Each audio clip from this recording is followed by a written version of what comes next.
The surveillance state is here, and the left is using it to suppress dissent. Once upon a time, the left worried about a surveillance state in America. Liberal judges ruled against the FBI monitoring or maintaining files on left-wing subversive groups.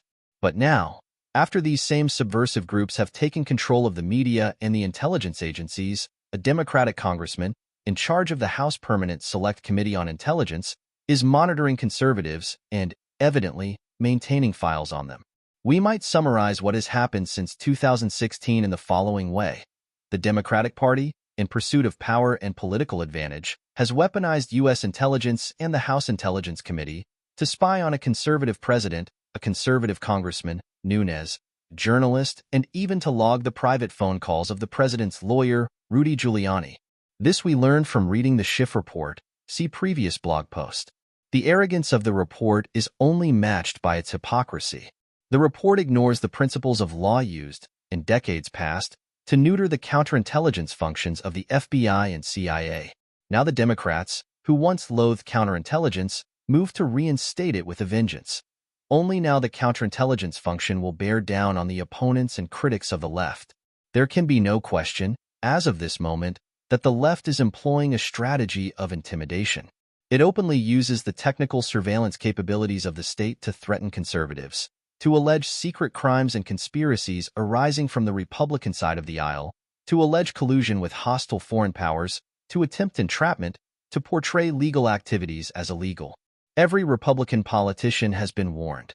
Your phone calls are recorded, your secret deals will be used against you. Resistance is futile. We can frame you for crimes on circumstantial evidence. We will call witnesses from our own ranks, suppress witnesses in your favor, and, to top it off, we will try you in the media, make your guilt an accepted public fact, and reduce you to the status of a traitor or criminal. Today, the so-called liberals raised no protest against these abuses of power. It is now apparent that our left-of-center civil libertarians were not really interested in liberty. Their past arguments against the CIA and FBI only held while these organizations were fighting communism. Now that these institutions are under leftist management, they are openly weaponized against the conservatives. Since conservatives are evil and communists are good, the left has no qualms about violating a conservative's right to privacy. It was never okay to ask a communist, under oath, whether he was a member of the party. But today, it is the left's position that conservatives are the enemies of the planet. Any or all measures, however extraordinary, must be employed to criminalize their political activity, to cripple their means of self-protection, and eliminate them from the country's political life. That is the meaning of what we see today. The left has reached the conviction that they are not only right but righteous, that those who disagree with them should have no rights, no voice, no share in power. The events of today are a warning. The left is not going to be constrained by principle, by law, or decency. It has no regard for the truth. There are individuals on the left who may be principled, law-abiding, and decent, but the political powers of the left, which dominate our media and our government, have a totalitarian coloration. The hypocrisy of what we are seeing is beyond anything we could have anticipated. How could Americans go along with this? How could they not see what has happened?